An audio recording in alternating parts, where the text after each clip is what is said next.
ketika Allah Subhanahu wa taala berkehendak umat ini hidup dalam keadaan kebodohan dan ketersesatan, maka Allah mencabut ilmu agama dari mereka. Bagaimana caranya Allah mencabut ilmu agama?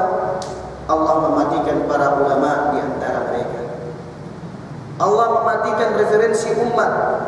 Allah mematikan orang-orang alim di antara mereka, sehingga umat ini tidak lagi punya referensi. Umat ini tidak lagi punya rujukan. Umat bingung kepada siapa dia harus bertanya, kepada siapa dia harus kembali, merujuk setiap persoalan agama yang dihadapi olehnya. Kemudian jika di dalam keadaan demikian itu, ittakhadun nasu ru'usan juhal, manusia pun mulai mengangkat orang-orang yang jahil sebagai pemimpin-pemimpin mereka. Karena tidak ada lagi ulama, zaman sudah kacau balau, maka mereka pun mengangkat orang-orang yang jahil sebagai pemimpin-pemimpin mereka. Fasu'ilu fa'aftau bighairi ilmin fadhallu wa adhallu. Lalu mereka bertanya kepada orang-orang jahil yang dianggap sebagai pemimpin itu, lalu orang-orang tersebut menjawab pertanyaan-pertanyaan itu dengan tanpa ilmu, fadhallu wa adhallu, maka sesat dan menyesatkanlah mereka. Maka sangat benar jika sekiranya kita memperhatikan ucapan sahabat Ibnu Mas'ud radhiyallahu taala anhu, di mana Ibnu Mas'ud mengatakan kepada kita, berwasiat kepada kita dengan wasiat yang agung. Beliau mengatakan, "Alaikum bil ilmi qabla an yuqbada." Wajib bagi kalian untuk belajar sebelum ilmu agama ini dicabut oleh Allah. Fa inna ahadakum la yadri mata yuftaqaru ilaih. Karena sesungguhnya salah seorang di antara kalian tidak tahu kapan dia butuh ilmu itu. Wajib belajar dan terus belajar ilmu din, karena kita tidak paham dan tidak mengerti kapan kita butuh ilmu agama itu. Wa satajiduna aqwaman yazumuna annahum yad'una ila kitabillah. Dan kalian nanti di akhir zaman akan mendapati suatu kaum yang mereka menyangka, mereka mengklaim bahwa mereka sedang mengajak umat ini untuk kembali kepada kitab Allah. Kalian akan mendapati suatu kaum di akhir zaman nanti, mereka mengklaim bahwa mereka sedang mengajak umat ini untuk kembali kepada kitab Allah Azza wa Jalla. Wa qad nabaduhu wara'a dhuhurihim. Akan tetapi ketika diteliti, diperiksa dan dicermati, ternyata ajakan-ajakan mereka itu bukan mengajak umat untuk kembali kepada kitab Allah, akan tetapi justru mereka telah melemparkan Al-Quran itu ke belakang punggung mereka. Hadirin yang mudah-mudahan dimuliakan oleh Allah Subhanahu wa taala. Dan hari-hari ini yang kita saksikan sedang menimpa umat Islam adalah fitnah yang besar ini. Fitnah yang dahsyat, di mana munculnya berbagai macam sekte dan golongan di dalam Islam yang mereka menisbatkan dirinya kepada Islam, padahal sesungguhnya mereka bukanlah Islam. Kita lihat suatu kasus yang sedang menimpa umat Islam di saat ini, terjadinya peperangan di mana-mana, yang peperangan ini dikobarkan oleh suatu sekte yang menamakan dirinya dengan Houthi di negeri Yaman, atau dengan Syiah di negeri Syria. Namun pada hakikatnya Houthi dan Syiah adalah sama saja. Houthi adalah merupakan suatu gerakan pecahan atau suatu kelompok pergerakan yang sesungguhnya dia adalah Syiah Rafidhah. Kalau kita mendengar sering di antara kaum muslimin menyangka atau bahkan mungkin mengatakan bahwasanya Syiah adalah merupakan salah satu madhab sekian banyak madhab yang ada di dalam Islam. Sesungguhnya Syiah adalah bukan madhab dari sekian banyak madhab yang ada di dalam Islam, tetapi Syiah adalah merupakan suatu agama dari sekian agama yang ada di bumi ini. Sehingga sangat salah jika sekiranya orang mengatakan bahwa Syiah adalah merupakan salah satu madhab. Memang awal munculnya Syiah yang dibawakan oleh tokoh Yahudi Abdullah bin Sabah Al-Himyari, Yahudi berasal dari Yaman. Awal mulanya hanya sebuah madhab, di mana mereka lebih mengedepankan Ahlul Bait, Ali bin Abi Thalib radhiyallahu taala anhu dan anak cucunya. Namun kemudian Syiah ini terpecah menjadi 3 kelompok besar, menjadi 5 kelompok besar, dan semuanya adalah Rafidhah, kecuali satu di antara mereka, yaitu Zaidiyah. Syiah Zaidiyah ini hidup dan tumbuh subur di negeri Yaman di zaman Al-Imam As-Sawqani, Al-Imam Asy-Syan'ani, dan seterusnya. Dia hanyalah sebuah madhab. Sehingga kalau kita membaca buku-buku fikih, kita sering mendapatkan para ulama menukil pendapat-pendapat para imam-imam dari kalangan Zaidiyah.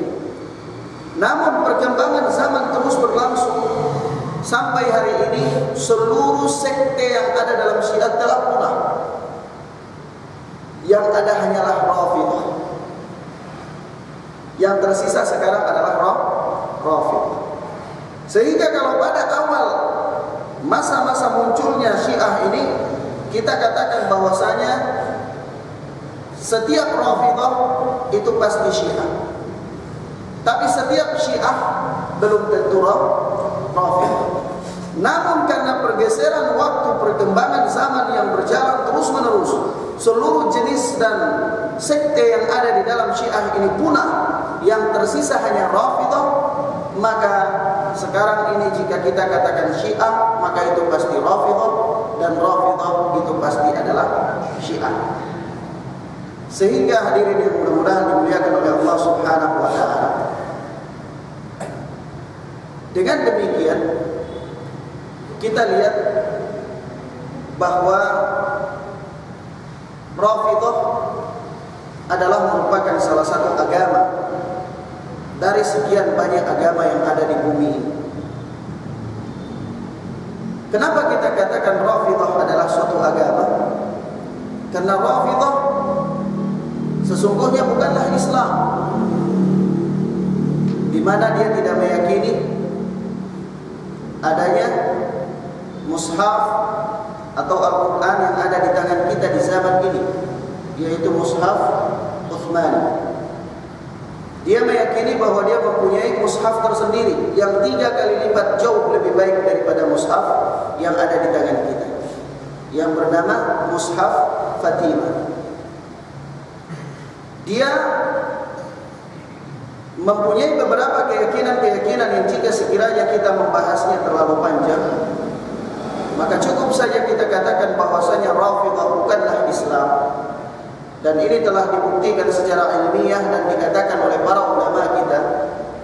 Di antaranya Al-Imam Bukhari rahimahullah, Al-Imam Asy-Syafi'i, Al-Imam Abu Hatim Ar-Razi, dan para ulama-ulama dari kalangan Ahlus Sunnah wal Jamaah. Hanya yang menjadi topik pembicaraan kita malam ini bukanlah penyimpangannya, tetapi bagaimana Syiah Rafidhah ini dia menyusun kekuatan-kekuatannya di dalam barisan kaum muslimin. Pada malam ini kita tidak berbicara tentang penyimpangan-penyimpangannya, karena penyimpangannya telah makruf, telah dikenal, dan kita telah klaim, telah yakin dengan keyakinan yang pasti bahwasanya Rafidhah bukanlah Islam. Maka saya ingin menyebutkan beberapa pergerakan yang sangat berbahaya yang memang wajib bagi setiap muslim untuk mewaspadainya, terutama di negara kita Republik ini. Syiah Rafidhah mulai perkembangannya ketika di negeri Yaman. Dia berpusat di wilayah Sa'dah, salah satu provinsi.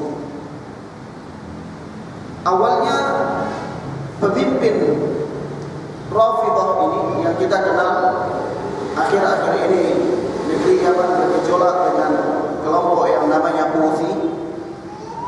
Dia adalah awalnya seorang Syiah yang berpemahaman Rafidhah Zaidiyah, tetapi dalam satu sekte Zaidiyah itu yang berafiliasi ke Rafidhah. Kemudian dia pergi ke Yaman. Abdul Malik bin Abdul Rabbai, Abdul Malik al-Houthi. Dia kembali dari Iran, dia berangkat ke Iran, belajar di Iran. Kembali dari Iran, maka jadilah dia Rafidhah tulen. Sampai di Sa'dah, dia membuka majelis-majelis ilmu, pengajian-pengajian kecil-kecilan dari satu tempat ke tempat yang lain. Terjadi dari tahun ke tahun sampai kelompok Houthi ini besar.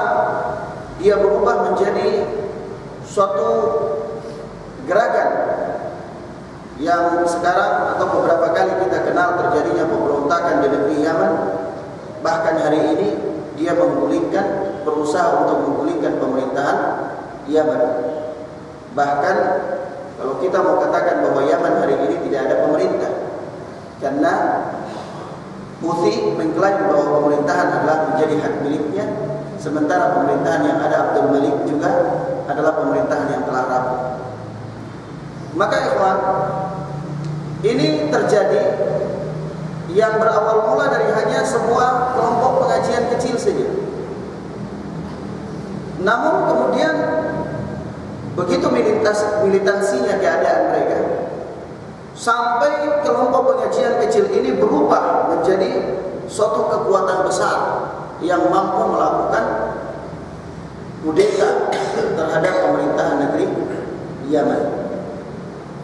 Nah, memang demikian adanya karena setiap bentuk penyimpangan itu selalu beriringan dengan pertumpahan darah.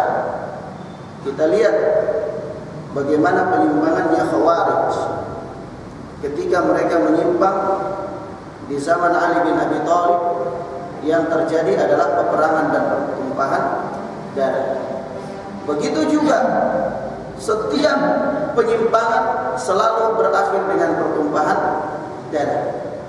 Maka kadang-kadang kita melihat atau kita menganggap suatu bentuk penyimpangan itu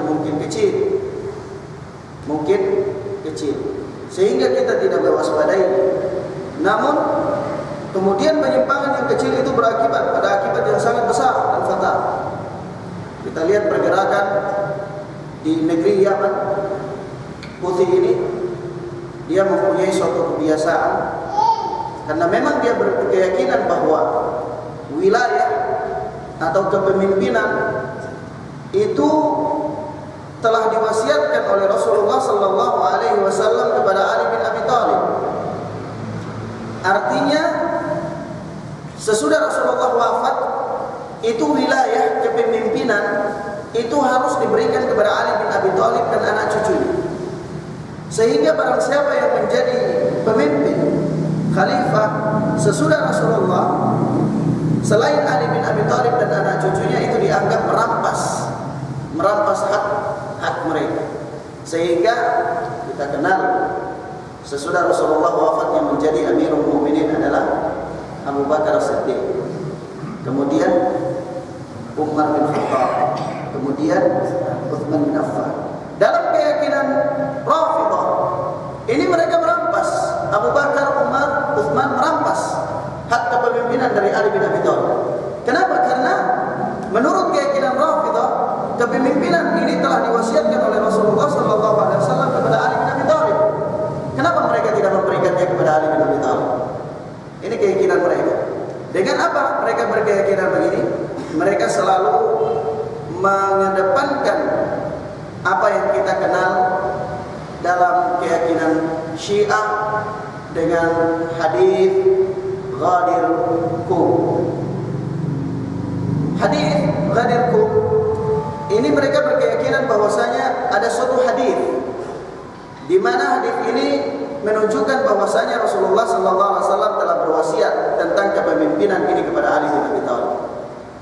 Maka orang Syiah Rafidhah pada 10 Muharram itu mereka selalu merayakan peristiwa Ghadir Qum menurut mereka, yaitu peristiwa pelantikan Ali bin Abi Thalib sebagai khalifah. Dan ini lebih dijadikan sebagai hari Id dan bahkan lebih meriah daripada Idul Fitri ataupun Idul Adha. Maka dalam Syiah Rafidhah ada satu hari Id di samping Idul Adha atau Idul Fitri, ada juga Idul Ghadir. Ya. Jadi mereka merayakan peristiwa Ghadir Qum. Maka hadirin yang mudah-mudahan dimuliakan oleh Allah Subhanahu wa taala, di negeri Yaman pada setiap 10 Muharram itu Rafidhah mereka membuat parit, gali kolam, kemudian anjing betina dikasih masuk di dalam kolam itu, lalu dilempar sampai mati dengan anggapan mereka merajam Aisyah radhiyallahu taala anha. Karena di masa hidupnya Aisyah berzina dan belum dirajam oleh Rasulullah sallallahu alaihi wasallam. Waliyadzubillah. Demikian keyakinan yang batil yang ada pada mereka. Karena itulah mereka selalu berambisi untuk melakukan pertumpahan darah dan pembantaian terhadap ahlu sunnati wal jamaah. Karena mereka menganggap ahlu sunnati wal jamaah adalah kaum nasibin, kaum yang tidak mencintai ahlul bait, yang wajib diperangi dan ditumpahkan darah. Kita lihat di Syria juga demikian adanya, dengan Rais atau pemerintahan Syria sekarang namanya siapa namanya, Bashar Assad. Ini seorang Rafidhah Batiniyah Ithna Asyariyah, pemikiran atau seorang yang berkeyakinan dengan keyakinan Imamiyah, Syiah Imamiyah. Syiah yang meyakini adanya 12 imam yang mengetahui perkara gaib, 12 imam yang juga turut mengatur bumi ini di samping Allah Subhanahu wa taala. Kemudian hal ini berlangsung dan merambat di negara kita ini, di republik ini. Bahkan menurut informasi yang telah kita dapatkan bahwa banyak di antara para pelajar-pelajar dari Indonesia yang mendapatkan beasiswa ke Iran. Ini sesungguhnya adalah merupakan pengkaderan sehingga mahasiswa-mahasiswa ini ketika kembali ke daerah masing-masing di Indonesia ini, maka mereka akan menyebarkan paham Rafidhah. Kita lihat beberapa peristiwa besar yang terjadi seputar dengan pergerakan Syiah Rafidhah ini, baik yang terjadi di Bandung ataupun yang terjadi di mana itu namanya? Iya, di Sampang dan di beberapa wilayah lainnya. Ini sungguh adalah suatu peristiwa yang bagi kita mungkin peristiwa yang kecil dan tidak diduga. Tetapi saya ingin mengatakan bahwasanya bermula dari gerakan dakwah yang kecil ini di negeri Yaman, Syiah Rafidhah ini yang menamakan diri mereka dengan Houthi ini, sampai pada hari ini mereka mampu mengangkat senjata untuk melawan pemerintah. Dan jika sekiranya gerakan ini dia berkembang dan dibiarkan tumbuh subur dalam wilayah republik ini, tidak tertutup kemungkinan bahwa ini adalah titik-titik yang bisa memicu terjadinya konflik di dalam wilayah kita ini.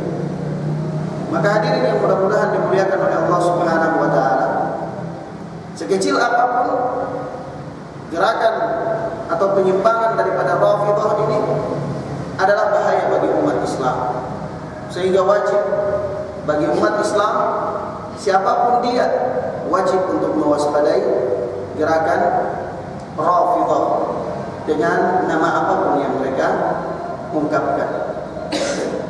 Tayyib, hadirin yang mudah-mudahan dimuliakan oleh Allah Subhanahu wa taala. Ini saya kira beberapa hal yang bisa saya sampaikan pada kesempatan ini, insyaallah taala. Mudah-mudahan bisa bermanfaat bagi kita.